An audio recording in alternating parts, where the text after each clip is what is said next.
میرے ساتھ موجود ہیں پشاور کے فرزند شکیل وحید اللہ خان صاحب، اور ان سے ہم اس مکان کے حوالے سے بھی جانیں گے.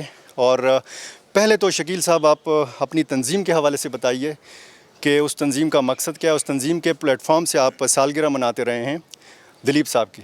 یہ خیال آپ کو کب آیا، کب سے آپ نے یہ سلسلہ شروع کیا سالگرہ منانے کا؟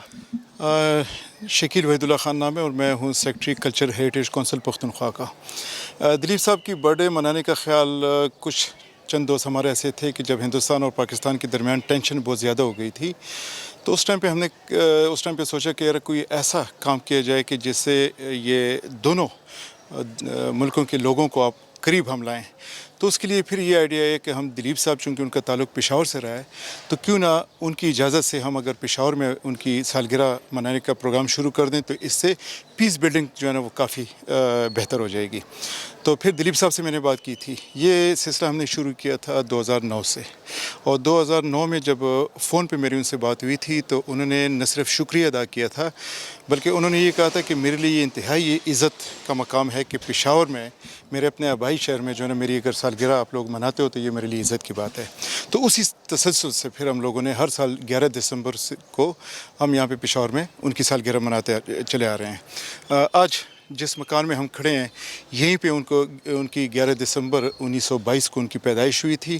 اور اس مکان سے ان کی محبت کا میں آپ کو بتاؤں کہ یہاں پہ ایک الماری آپ کو نظر آ رہی ہے وہ سامنے. اس الماری کے متعلق دلیپ صاحب کی خواہش یہ تھی کہ کسی طریقے سے یہ الماری جو ہے نا گورنمنٹ آف پاکستان مجھے گفٹ کر دے.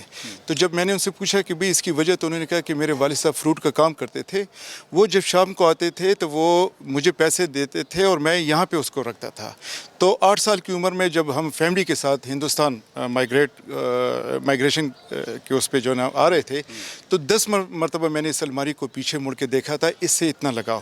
وہ جب پشاور میں 1988 کو آئے تھے یہاں پہ تو اس دروازے پہ کھڑے ہو کے انہوں نے پشاور کے لوگوں سے اور یہاں کے جو افسر شاہی بیوروکریسی تھی ان سے اپیل کی تھی کہ کوئی بھی بندہ اندر نہ آئے، میں 1 گھنٹے کے لیے بچپن میں جو ہے نا کھو جانا چاہتا ہوں.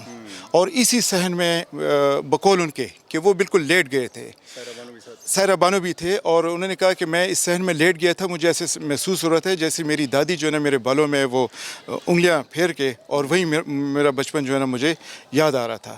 پھر انہوں نے کہا کہ میں ایک دروازہ انہوں نے بتایا تھا کمرے کا، اب تو وہ نہیں رہا. انہوں نے کہا کہ وہاں پہ جو ہے نا باقاعدہ طور پہ میں بیٹھوں 15-20 منٹ جو ہے نا مجھے ایسے محسوس ہو رہا تھا کہ یہاں پہ میری والدہ اور میرے والد بیٹھے ہوئے ہیں، میں ان کی گود میں نے سر رکھ کے میں بیٹھا ہوں.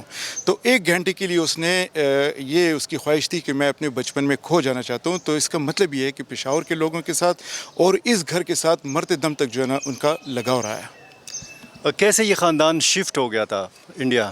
دلیپ کمار کے والد صاحب گئے تھے. دلیپ صاحب کے والد چونکہ آپ کو میں نے بتایا کہ وہ فروٹ کا کام کرتے تھے تو یہاں پہ جو ہے نا ان کو کافی نقصان ہوا تھا اپنے کاروبار میں. تو پھر اپنے فیملی کے مشورے سے وہ یہاں سے شفٹ ہو گئے تھے ممبئی. 1923 میں وہ ممبئی چلے گئے تھے اور 3 سال کا عرصہ وہاں پہ انہوں نے گزارا ہے. وہاں پہ جب سٹیبل ہوئے تو واپس پھر آئے اور 1930 میں اپنی پوری فیملی، یہ گھر انہوں نے 2500 گروی پہ مطلب 5000 گروی پہ رکھا تھا.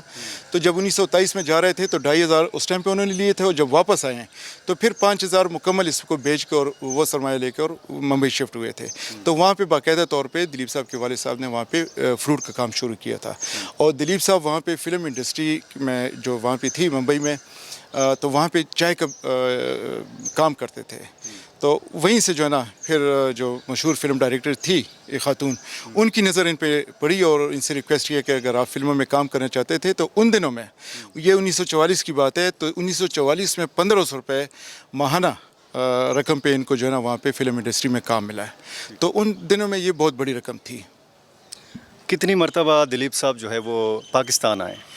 دلیپ صاحب اپنی زندگی میں ویسے تو 3 مرتبہ پاکستان آئے ہیں، اور 2 مرتبہ وہ یہاں پہ پشاور کا وزٹ کر چکے ہیں، اور 2 مرتبہ میں وہ صرف 1 مرتبہ 1988 میں اس مکان تک جو ہے نا ان کی پہنچ ہو سکی تھی.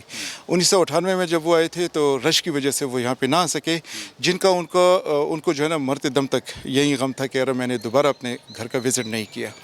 اور لیکن ان کی آخری خواہش بھی یہ تھی کہ اس گھر کو میوزیم میں تبدیل کر کے ان کے نام سے منسوب کیا جائے. تو یہ چیزیں ہیں ابھی. کوئی خفیہ دورہ بھی کیا تھا انہوں نے ایک پاکستان؟ دورہ 1988 اور 1998 کے درمیان اس ٹائم پہ کیا تھا جب ہندوستان اور پاکستان کے درمیان ٹینشن بہت زیادہ ہو گئی تھی، اور یہ لگ رہا تھا کہ جیسے ابھی دونوں طرف کی فوجیں جو ہے نا وہ ایک دوسرے کے آمنے سامنے آ جائیں گی.